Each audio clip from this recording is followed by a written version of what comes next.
What is happening, you wonderful people? So, we have reached the end of 2024. 2025 is less than 48 hours away. And every year in movies, there are good movies and there are bad movies. So, I'm going to give y'all my top 10 worst films of 2024. Let's talk about it.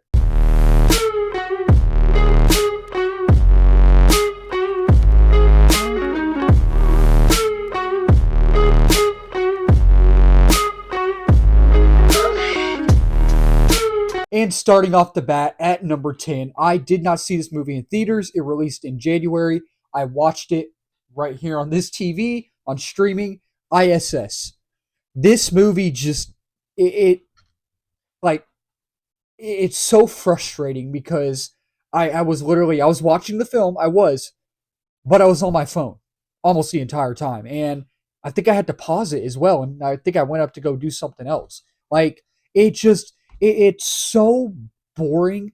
And I don't want to know if I want to say you've seen this movie a million times, but in this movie, it's basically there's something going down on Earth, and they're the International Space Station (ISS), and the Americans and the Russians they're sharing the same International Space Station. They're on the same one, and something goes wrong, and they start fighting each other, whatever, and trying to take control of something, and it's just it's a very boring premise, and it just doesn't do anything exciting, and it doesn't do anything interesting, and the characters are probably the lamest characters you'll ever see in movie history, probably the lamest characters you'll ever see in any movie this year that released in 2024 this year, and it's just it doesn't do anything exciting, nothing interesting. ISS is not the worst film of the year, but it's bad, and it's one of the worst films of the year. And I don't want to say I fully hate this film. I was planning on watching it in theaters in March, but I just didn't get a chance to. So I watched it in streaming in that room over there on the big TV that I have. And Imaginary. Typical Blumhouse horror movie that is not scary one bit. It gives you characters that are lame as all get out. A story that is so boring and just generic and soulless and hollow, and the characters are awful, and it's about a possessed teddy bear basically, and it's one of those things, especially with Blumhouse this year. You have Night Swim and Imaginary, and Afraid. I didn't end up watching Afraid, but Afraid is like an Alexa sort of. Imaginary is a bear, and Night Swim is a pool. All the same, it's the same plot for each movie, just a different element. Same plot, but just different thing that it's attached to. And it's just, this movie is, I don't want to say it's the worst movie I've ever seen, because it's not. And I don't think I paused it. I don't think I went to go do anything else. But I sat through it. And I was just like, can we get this over with? It's so stupid. And it's just, it's not worth wasting your time. There's no point in watching it, in my opinion. And coming in at number 8 is The Watchers. I was actually looking forward to this film. I was, mainly because, I thought the trailers were okay. And M. Night Shyamalan's daughter, this is her first movie she's directing. I was like, oh, that's cool. I'm excited about that. That'll be fun. This is a new director that I can look forward to seeing her stuff, And not a good start to her directing career, or her career as a director. It's not, in my opinion, it's not horrible, but it's not good. It's just, there's a twist in here that just doesn't make any logical sense, and it's just really stupid, and it's just, there might be, I think there was one more twist too that was also pretty dumb, and the characters are not likable at all. Dakota Fanning, I think it was Dakota Fanning, she did fine. She's a great actress. She's great. She did okay with what she was given in here. And it's so predictable. You know where it's going. You know where this movie's headed. And I'm like, can we go? Can we go? Like, this is just, it's not. And I'm ready to see what his daughter does with her next few films. I don't know if she has any in the cards. I bet she does. And I'm excited to see what she does. But sadly, I have to say, with this movie right now, she's not that great of a director, in my opinion. But maybe your future will be better. But this film just didn't elevate, and it didn't capture me like it should have. And the potential was there as well, but it wasn't executed properly. And then we have Craven the Hunter. This movie just I was hyped for this film because Craven's one of my favorite Spider-Man villains. Rhino's one of my favorite Spider-Man villains, and I was really looking forward to this film. I know a lot of people were. And it just falls flat on every level. It doesn't do, and I don't think it's as bad as everyone is saying it is, but it's still a horrible film. It's still bad. And Aaron Taylor Johnson is a great actor. Russell Crowe's a great actor. Ariana DeBose is great. The kid who plays Chameleon in this film, who played in Gladiator 2, I think it's the same kid. He was great in Gladiator 2, and he could have been really great in this film. And it's just what they do with Rhino as well is blasphemy. Like the CGI is awful. The dialogue sounds like it was written by a third or fourth grader. Acting's bad. Action just feels dull and uninspired, and it just feels like it's just trying too hard to be good, and it's not. And they need to take their time with this film, and they just didn't. And it just falls flat on every single level. This movie is really bad, really bad. And man, people are right about this film. Good grief, they were right. And I was hoping I'd actually enjoy this film, and I had no expectations for it. I wanted to walk out. And during the movie, I think I walked out. I did walk out to go use the restroom. That's how bored I was. Megalopolis or Megaflopolis. I'm going to call it Megaflopolis. Good grief almighty, y'all were right about this film being bad. This movie is horrible. It is so bad. And like I was just sitting there, I was baffled. I was like, there's no way. There is no way. It just went on and on and on and on. It just dragged. And some of the dialogue was bad. The acting was horrible. And Adam Driver's great. Giancarlo Esposito's great. Shia LaBeouf is great. Aubrey Plaza I don't like that much. The other girl that was like Adam Driver's girlfriend or wife in the film. I don't remember her name. She's great. Everyone in here is a great actor and actress. But what they were given in this film does not work. Writing wise and acting wise, it's bad. It is baffling, laughing bad. It's like, some of the visuals are cool. Maybe it's directed slightly well, but overall, it just doesn't elevate, and it just doesn't do anything exciting, and it just doesn't capture you, and it's just not fun. It's not fun. It's just a gloomy, boring film, and I just did not like it. So this movie was getting a lot of hype, and I had no expectations for it. Did not see it in theaters, but watched it a couple months ago at home here, and it's Longlegs.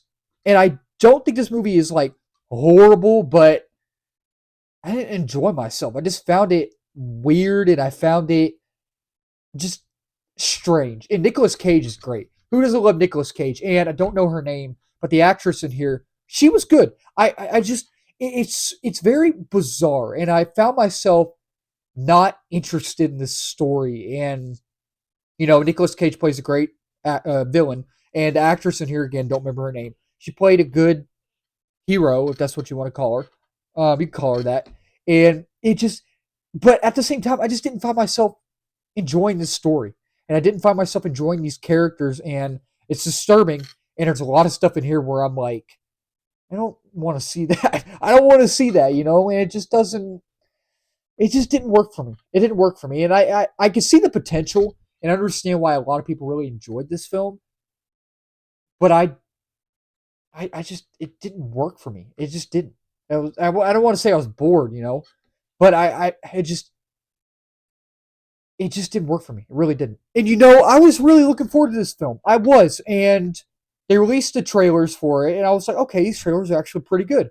I didn't end up seeing it in theaters. I saw it at home. The Garfield movie. I love Chris Pratt, love Samuel L. Jackson, but this movie's awful. It's bad. It's so boring. And I just sat there and I was like, this could have been way better. And I'm not a huge fan of Garfield, but I like the Garfield character, and it's just the characters are lame in this film. The story is so predictable and so generic and so dull and soulless, and you're just sitting there and you're like, what? Why? Why do we need this? Make a better Garfield movie. The animation's fine. Maybe there's a few funny moments in it, but the story is a mess. Pacing is a mess. I don't remember if I said if it was slow or fast paced. I don't remember, but I do remember me saying that the pacing was bad. Story was a mess. It's all over the place. Like it's just predictable. You know what's going to happen, and therefore it just falls flat, and it just does not work for me, and it's really bad.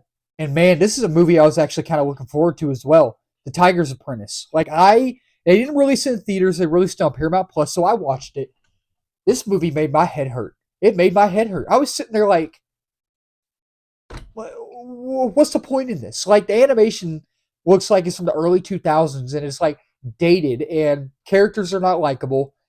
It's just a very boring story. And maybe some of the animals in this film are cool. Like, they like these animals are. See, that's the thing. I only watched it once and I'll only watch it once back in February. I don't remember much about what I said in my review, but I remember myself just being bored out of my mind. And it's a chore to sit through, it's a slog to get through. And it's just characters are unlikable, stories unlikable, animation seems dated, and it's just a villain. I don't even remember what the villain looks like. See, I don't even remember what the villain looks like, man. Like that's how bad it is. And not a lot of people saw it, I don't think.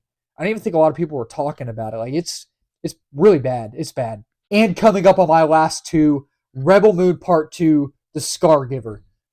This movie is bad. It is bad, man. Like I didn't like the first one, and I was really hyped for the first. Okay, so I was hyped for the first Rebel Moon. I was. That movie disappointed me, and then I was not hyped for this film at all. And this movie was a slog to get through, and I just was looking over at my dad. I was looking at him like, dude, this is bad. This is really bad. Like Zack Snyder, man, he did Man of Steel, which I enjoy. Man of Steel. I love Batman v Superman. Enjoyed the Snyder cut. It's just, oh man, oh man, it's bad. It's really bad, and it's released in April, so I only watched it once. Only gonna ever watch it once. Same with the first one. Watched that in December. Never gonna watch it again. And I heard the theatrical, well, not the theatrical, the extended cuts that were released in August. I think they did it for both. Were better, but I have no desire to watch those. But it's just, oh, it's the characters are unlikable. Story's bad. Maybe a few cool action sequences. Slow mo's cool, but it's just you can tell it's green screeny, and it's mainly boring. It's mainly dull and just it's an unlikable story, and I just did not find myself enjoying these characters, this narrative. It's so bad. It's so bad. And y'all, my worst film of the year, 2024. And I don't know. I feel like this might ruffle some feathers, dude. But I don't know. It might not because I know a lot of people really enjoyed this film. I'm about to talk about why I didn't, man. Why I think it's the worst film of the year. The first Omen.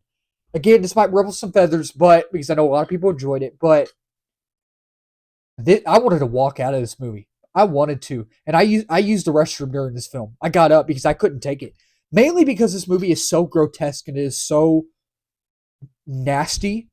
But besides that, maybe it's directed well, but and Ralph Ineson's in it. He's great, but it's a horrible film. It's boring. The characters are not likable.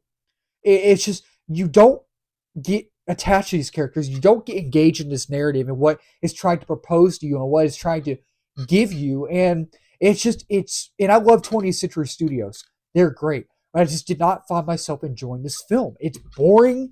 It's disgusting. It's disturbing. And it's just not fun. It's not fun. And I'm trying to think what else to say because I know a lot of people really enjoyed this film. And I see the potential in this film. I do.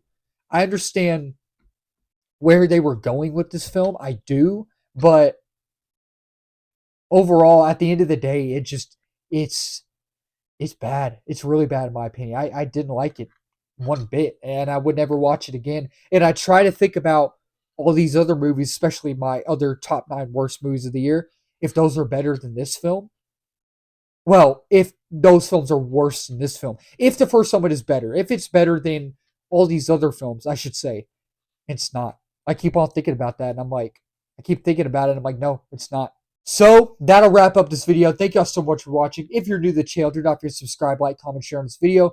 We are at 625 subs. Next big milestone is 700. We're reaching that quickly. Then 8, 9, the big one is 1K and beyond that. And if you're new as well, I do movie reviews, TV show reviews, trailer reactions, movie live streams, movie news, all that wonderful movie stuff under the movie umbrella. And let's talk about it down below. What is y'all's worst movie of the year? What is y'all's worst top 10 films of the year? What is y'all's top 5 worst movies of the year? What is y'all's film of the year that you don't think is the worst, but that is really bad? Let's talk about it down below. Keep talking movies, my wonderful people. Have a safe and happy New Year's. And join the live stream at 7 tonight. Don't be there. Don't be square. Cheers.